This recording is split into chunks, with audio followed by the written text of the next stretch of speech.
Assalamualaikum warahmatullahi wabarakatuh.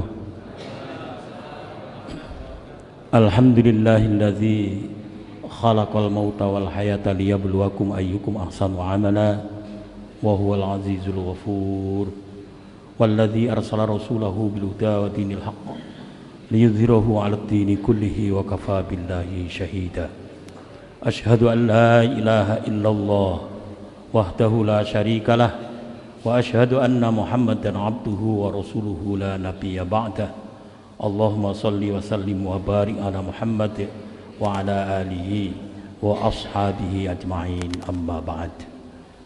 Bapak Ibu jamaah Masjid Taqwa yang berbahagia, alhamdulillah kita bersyukur kepada Allah Subhanahu wa ta'ala atas segala nikmat anugerahnya yang karenanya sore hari ini kembali kita dipertemukan dalam keadaan sehat walafiat dalam rangka melaksanakan kewajiban kita sebagai hambanya.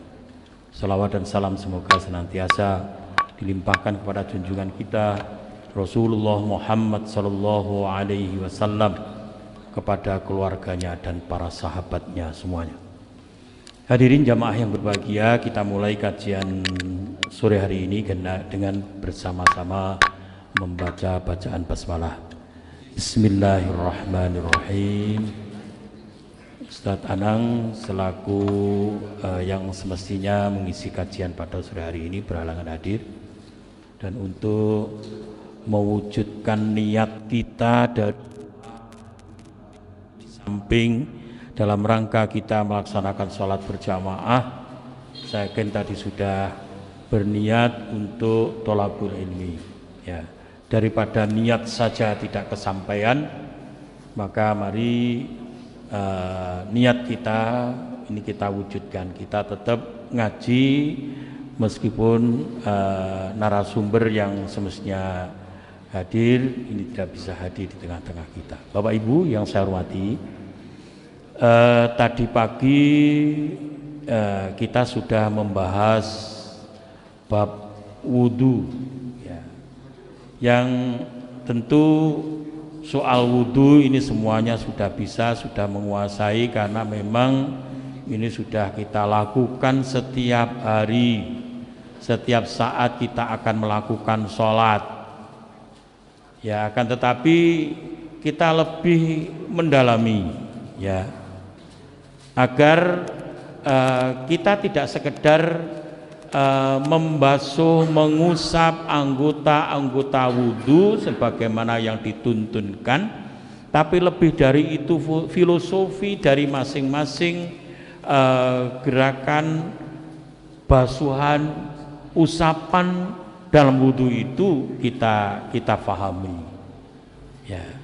Bapak Ibu yang saya hormati, tadi pagi kita sudah bahas apa itu membasuh muka ya. Wudu yang mendasari perintah wudu dalam Al-Quran ini surah Al-Ma'idah ayat 6. A'udzubillahi minasyaitonirrajim.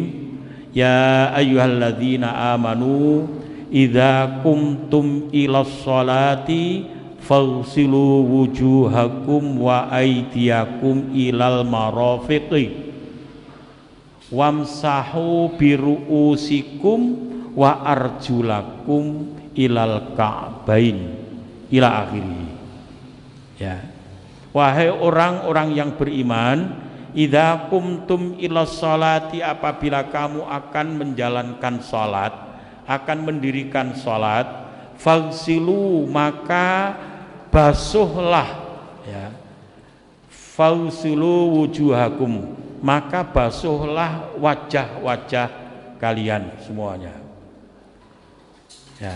Itu wajah yang pertama, faghsilu wujuhakum. Kemudian yang kedua ya, apa itu, wa aidiyakum ilal marafiq, dan kedua tangan-tanganmu sampai ke pergelangan, sampai ke siku ya. Kemudian seterusnya wamsahu biru'usikum, dan usaplah kepala-kepalamu, wa arjulakum, dan kedua kakimu sampai ke mata kaki. Itu anggota-anggota wudhu yang mesti kita basuh dan mesti kita usap, Bapak Ibu. Jadi yang pertama muka, ya muka batasnya batas tumbuh rambut, tapi tadi pagi sudah kita bahas.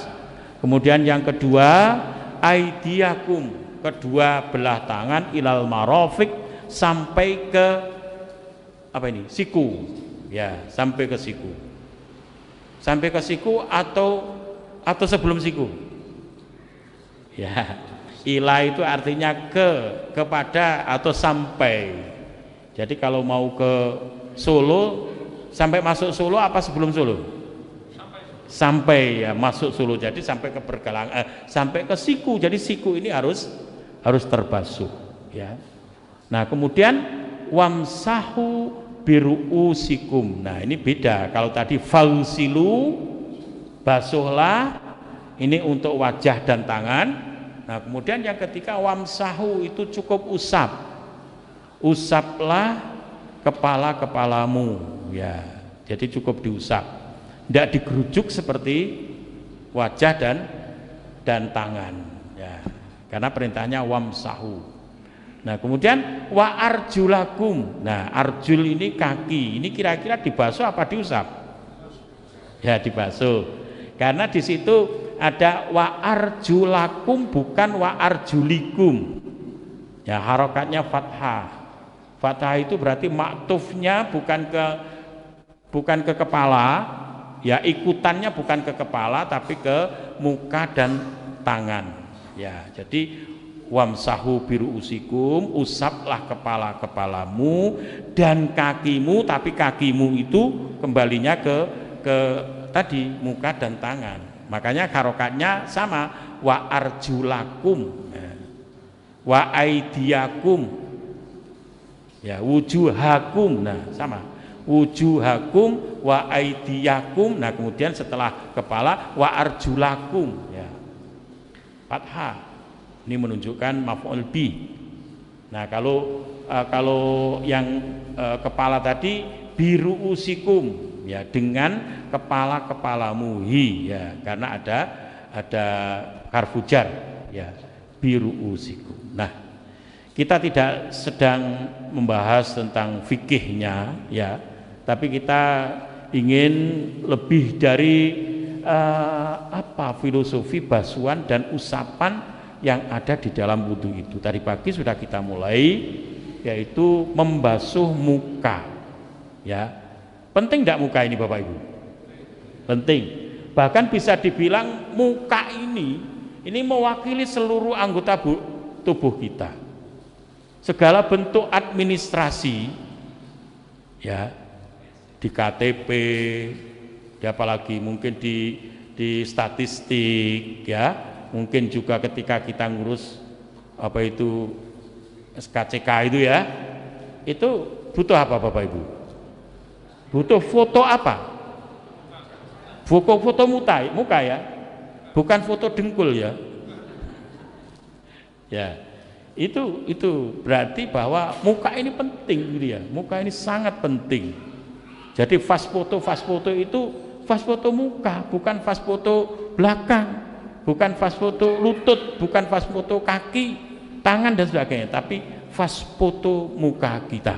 Jadi segala bentuk administrasi itu perlu pakai muka kita, ya. Nah kita berkenalan juga, orang menjadi kenal ketika melihat muka kita, ya. Kalau melihat selain muka, ya tidak menjadi kenal, gitu ya. Nah betapa pentingnya muka ini. Oleh karena itu dalam wudhu, ya, muka ini harus dibasuh secara zohiriyah, ya mukanya ini yang dibasuh dari mungkin najis, ya. Dan untuk membersihkan hadas sendiri juga harus muka ini dibasuh. Nah, namun demikian Bapak Ibu, itu tidak hanya berhenti di situ, ya. Kita butuh agar muka kita itu bersih, zahir maupun batin, ya, yaitu dengan dibersihkan dengan taubat, dibersihkan dengan air taubat dan istighfar, Bukan sekedar air itu kemudian membersihkan dari najis, ya, tapi lebih dari itu juga kita bersihkan muka kita dengan taubat dan istighfar, ya. Kita mohonkan ampun kepada Allah Subhanahu wa taala atas perilaku muka kita, ya, yang sering berbuat dosa, ya. Karena muka ini kadang-kadang juga melalaikan hati. Ya, oleh karena itu kita mohonkan ampunan kepada Allah atas dosa muka kita ini, apalagi muka kita ini bisa merepresentasikan seluruh anggota tubuh kita. Ya, mulai dari kaki sampai ujung kepala. Itu sering diwakili oleh muka kita, apalagi di dalamnya ada lisan, di dalamnya ada telinga, dalamnya ada hidung, ada mata dan sebagainya. Itu berpotensi banyak berbuat dosa. Oleh karena itu muka harus kita selamatkan, harus kita mohonkan ampunan kepada Allah Subhanahu wa taala. Hadirin jamaah yang berbahagia, selanjutnya setelah muka tadi dalam urutan ayat tadi wa aidiakum, tangan. Ini harus kita basuh, ya, harus kita basuh. Manakala memang ada ketercukupan air, ada ketersediaan air yang cukup, tangan kita basuh, ya, sampai dengan apa? Ya, siku. Ya, membasuhnya bagaimana Bapak Ibu? Sekarang bicara teori wudhu, ya, membasuh tangan itu bagaimana? Dari jari ke siku apa dari siku ke jari? Ya, dari jemari ke siku. Jadi mestinya begini, ya, mestinya begini, 3 kali, kanan, kemudian kiri 3 kali. Ya, karena sudah jelas, ya, Al-Quran menuntunkan faghsilu wujuhakum wa aydiyakum ilal marafiqi, basuh mukamu dan kedua tanganmu sampai dengan siku, ya, sampai jadi kan ya tangan ini dulu sampai siku, bukan siku sampai tangan, bukan. Nah, ini perlu kita evaluasi wudhu kita, nggih. Dados sing driji-drijine dhisik mestine madepe munggah ngeten, nggih, tangane ngeten, munggah ngeten. Terus ini yang dulu, kemudian sampai siku 3 kali, kemudian ganti yang, nah, sambil digosok-gosok, apalagi di sela-sela jari jemari kita harus kita sela-sela. Nah, jangan sampai hanya di airi saja. Kadang-kadang kita melihat orang wudhu tidak disentuh sama sekali dengan tangan kiri, tidak nyentuh tangan kanan tidak nyentuh tangan kiri, hanya gini saja. Hanya sekedar begitu, bukan tidak sah, tapi ya tidak sempurna saja. Nah, sekarang mengapa tangan harus kita basuh, Bapak Ibu? Ya, siapa tangan itu? Ya, tangan adalah anggota badan kita yang paling banyak berbuat sesuatu. Ya, apa yang dikerjakan oleh tangan? Bekerja dengan tangan, makan dengan tangan, minum dengan tangan, yang lain-lain dengan tangan, menolong orang juga melalui tangan. Ya, bekerja mencari rezeki dengan tangan. Pendek kata, tangan ini luar biasa. Pekerjaan tangan ini luar biasa, banyak, dan kadang-kadang menjadi tumpuan dari kita, menjadi ya sesuatu atau salah satu anggota badan yang kalau tidak difungsikan ini akan menjadi malapetaka bagi orang itu. Nah, dan salah tangan ini ya dijadikan segalanya. Kalau tanpa tangan kemudian kita tidak bekerja, ya, kemudian kita menjadi miskin, menjadi lapar dan sebagainya. Ini sesuatu yang salah, ya. Jadi memang tangan penting. Memang tangan ini ya bisa berbuat apa saja, ya. Akan tetapi jangan sekali-sekali kemudian kita selalu mengandalkan tangan. Sing marai awake dhewe ki urip, sing awake dhewe ki oleh rezeki mergo awake dhewe di tangan. Itu tidak. Tangan hanyalah sebagai perantara saja. Sesungguhnya rizki itu datang dari Allah dan pemberian Allah, amanah dari Allah Subhanahu wa ta'ala, dan bisa saja tangan ini menjadi perantara untuk berbuat, untuk bekerja. Dengan perantara ya tangan berikhtiar, ya kemudian Allah memberikan rizki, ya. Tapi bukan tangan itu penentu rizki, tetap Allah. Ini jangan sampai salah, ya. Jangan sampai salah. Yang kita harus andalkan adalah Allah. Hasbunallah wa ni'mal wakil, ni'mal maula wa ni'man nasir. Jadi cukuplah Allah sebagai penolong. Jadi yang menolong itu, yang maha memberi pertolongan itu Allah. Yang memberi rizki itu Allah, bukan tangan. Ini jangan sampai salah. Jadi hasbunallah, cukuplah Allah sebagai penolong kita. Ya, jamaah yang berbahagia, di samping itu juga memang ya tangan ini nanti yang akan berperan nanti di akhirat, ya, di hari kiamat, ya, ketika Allah ini bertanya sesuatu ya kepada seseorang, apalagi orang-orang kafir, orang-orang musyrik, orang-orang munafik. Itu di dalam surah Yasin ayat 65, insyaallah Allah menjelaskan, al yauma nakhtimu ala afwahihim wa tukallimuna aydihim wa tashhadu arjuluhum bima kanu yaksibun. Al yauma, hari ini, hari pengadilan di akhirat kelak, nakhtimu ala afwahihim, kami tutup mulut-mulut mereka. Jadi mulut-mulut manusia, terutama al-kufar wal munafiqun wal musyrikun, itu ditutup oleh Allah. Ya, karena apa? Karena ketika hidupnya di dunia, mulut ini yang suka bohong. A dikatakan B, B katakan C, merah katakan putih, putih katakan hijau dan sebagainya.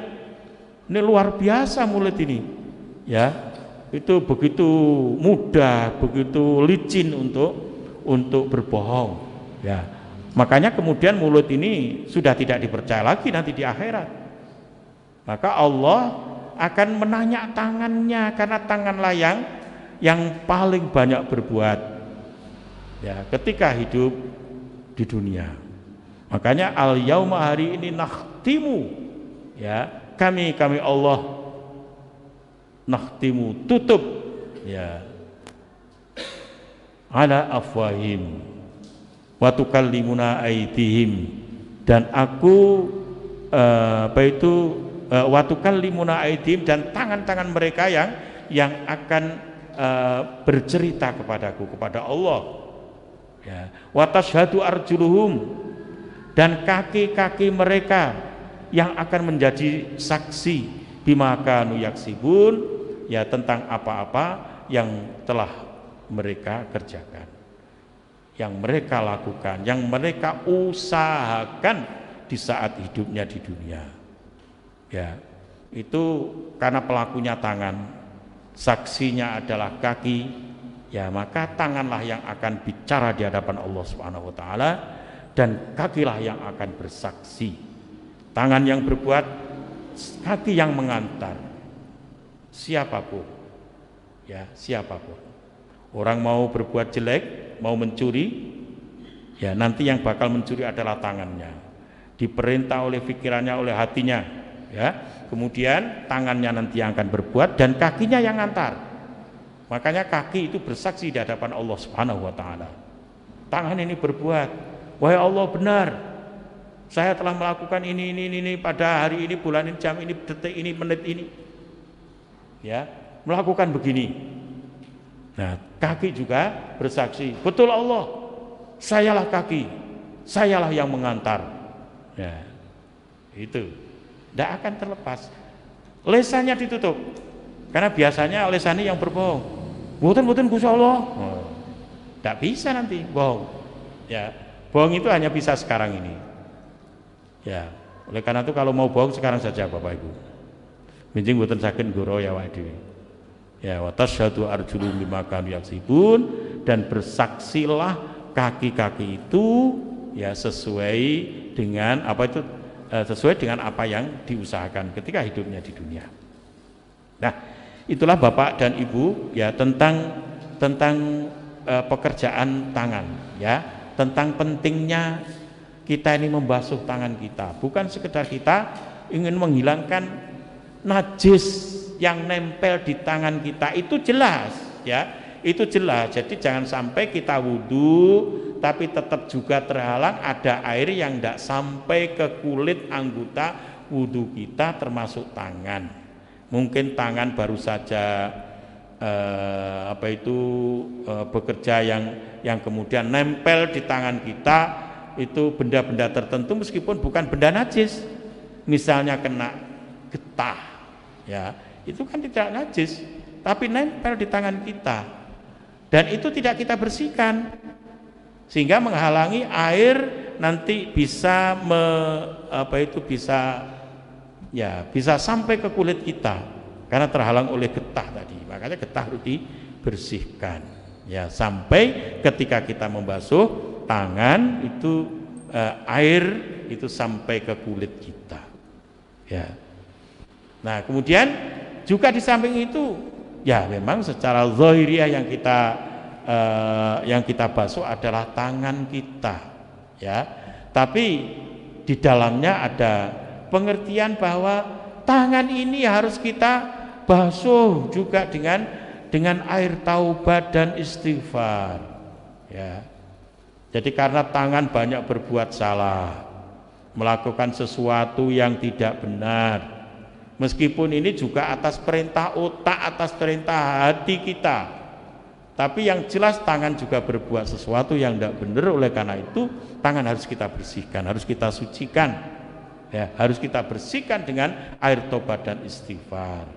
Kita hilangkan, kita mohonkan ampunan Allah Subhanahu wa taala dari dosanya tangan ini ya. Dan kemudian kita upayakan ke depan tangan ini tidak lagi berbuat yang macam-macam, yang tidak baik. Kita kendalikan, jangan sampai tangan kita ini mendekati perbuatan yang tidak baik, perbuatan maksiat, perbuatan yang tidak diridhoi oleh Allah Subhanahu wa taala. Itu tangan. Nah, kemudian habis tangan apa Bapak Ibu? Ya, kepala. Ingat, kepala bukan membasuh tapi mengusap. Ya, mengusap. Jadi tidak digerujuk seperti kita membasuh anggota badan yang lain. Khusus kepala ini cukup diusap. Caranya bagaimana? Caranya ya memang ya fikih macam-macam ya, fikih macam-macam. Tapi kalau kita bicara putusan majelis tarjih, nah itu memilih pendapat dari berbagai pendapat ulama itu yang paling rojih itu yang paling laku, yang paling kuat ininya hujahnya, hujah itu alasan ya. Nah itu mengusap muka itu dengan dua tangan ya. Tangan itu cukup dibasahi, kalau terlalu banyak air ya malah dikipatki begitu ya, kemudian diambil posisi begini ya, dari muka ke belakang sampai tengkuk, kemudian dikembalikan ke muka. Nah kemudian ya ini bekerja sama, jempol masuk ke dalam telinga, balik ya, ujung ini jari telunjuk masuk ke dalam telinga, kemudian ibu jari di belakang telinga dari bawah, kemudian muter ke atas, selesai. Cukup sekali ya, cukup sekali, cukup sekali ya, terus cukup sekali ya. Itu pendapat yang dipilih ya apa itu yang dianggap paling rajih. Tanpa kita menyalahkan kalau ada orang lain yang berbeda ya. Jadi ada yang apa itu hanya menyentuh beberapa helai rambut kemudian 3 kali ya, itu terserah saja ya, karena memang fikih tidak bisa dipaksakan harus begini karena memang ya banyak pendapat ulama yang satu sama lain berbeda, tapi bukan dalam hal prinsip ya, tapi hanya dalam hal furu'iyah saja ya. Baik Bapak dan Ibu yang saya hormati, terkait dengan mengusap kepala ya, itu tentu yang diharapkan itu kalau ada najis yang nempel di rambut kita itu bisa hilang najis itu ya. Termasuk juga mungkin yang tidak najis seperti misalnya debu yang nempel, dengan cara itu akan hilang ya, jadi lebih bersih. Nah kemudian muatan yang lain mengapa kepala harus diusap ya, itu kita tahu bahwa kepala itu adalah anggota badan yang posisinya di paling atas, rambut yang paling atas. Nah kemudian di dalamnya ada otak ya, di dalam otak ada ilmu.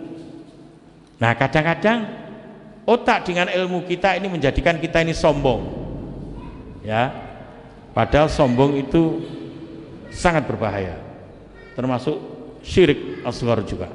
Hati-hati ya. Oleh karena itu jangan pernah hanya kita ini berpikir ya mengusap kepala hanya sekedar menghilangkan kotoran atau najis, tapi berpikir pula lah bahwa kita kita sedang membersihkan kepala kita dan isi kepala kita dari dosa-dosanya kepala kita, dari dosa sombong dan yang lain-lain, kita bersihkan agar kita terhindar dari penyakit yang sangat berbahaya itu, penyakit berat yang sangat berbahaya itu. Sombong itu kan dosa besar itu ya.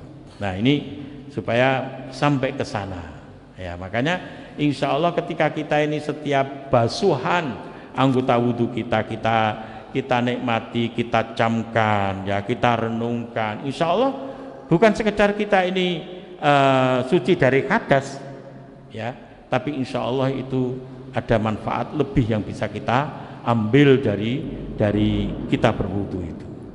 Nah kemudian berikutnya apa Bapak Ibu ya, mengusap kepala. Terakhir berikutnya dalam ayat tadi dikatakan wa arjulakum ilal ka'bain, artinya dan basuhlah kedua kakimu sampai dengan mata kaki Bapak Ibu. Jadi yang wajib itu mata kaki, bukan lutut ya, tapi jangan pelit ya, rodok munggah rapopo ya, karena konon nanti anggota yang terbasuh dalam wudhu itu nanti di akhirat akan bersinar ya, bersinar. Kalau hanya sampai ke mata kaki kok jojo ya, sinarnya sing cemerlang hanya sampai mata kaki terus dhuwure ireng ya.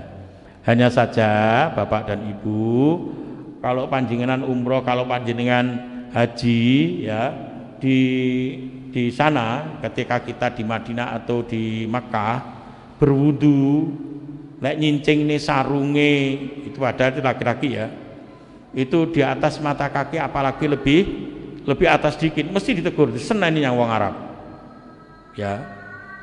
Jadi tidak boleh diangkat karena itu ya, itu termasuk itu ya yang harus tertutup, mesti diingatkan.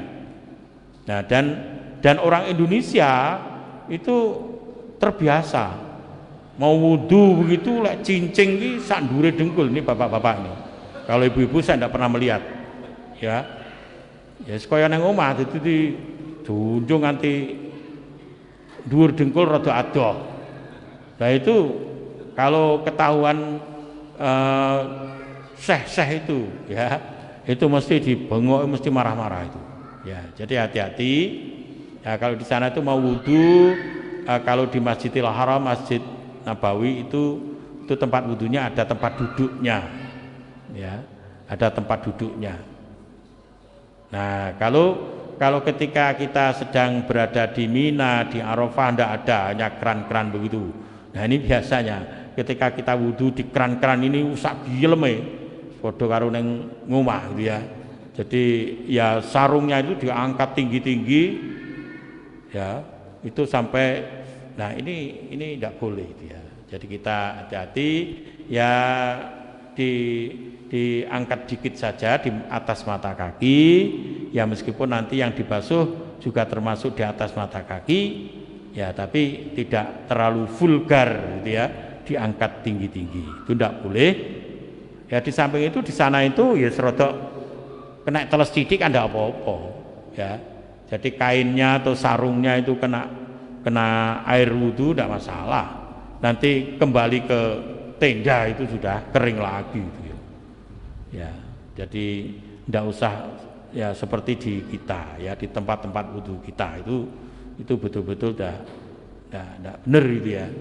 Nah, ya kembali pada membasuh kedua kaki sampai pergelangan kaki Bapak Ibu, itu juga secara teori dalam wudhu ini juga jangan asal dibasuh saja ya, kaki kanan dulu ya, dan arahnya dari mana sudah jelas Al-Quran, wa arjulakum ilal ka'bain ya, jadi kakinya dulu sampai mata kaki, jadi sing ngesor dhisik jari jemari, kemudian itu lutut ya, yang kaki bagian bawah itu kemudian mengalir ke mata kaki. Nah kalau mau lebih tinggi lagi monggo ya, itu 3 kali yang kanan, kemudian 3 kali yang kiri, dan jangan lupa tangannya juga bekerja. Jadi jangan hanya dilempar saja kakinya. Nah biasanya ada kita melihat pemandangan orang wudhu membasuh kaki hanya dilempar kakinya, kaki kanan kiri, kanan kiri, kanan kiri, bal-balan apa wudhu gitu ya. Nah mestinya diangkat, kemudian tangannya bekerja menyela-nyela jari jemarinya, menggosok-gosok kakinya ya, biar tidak sekedar kita siram tapi lebih bersih. Mungkin ada benda-benda yang menempel, itu bisa hilang, luntur, dan masuklah air ya ke kulit anggota wudhu kita ya. Kanan 3 kali, kiri 3 kali, jangan kanan kiri kanan kiri kanan kiri ya, kanan dulu 3 kali, kiri baru kiri 3 kali, itu sunnahnya ya, itu sunnahnya. Nah Bapak Ibu yang saya hormati ya, mengapa kaki ya, mengapa kaki ini harus kita basuh ya. Tadi ayatnya sudah saya sampaikan, kaki ini juga punya tugas yang berat, pekerjaan yang berat.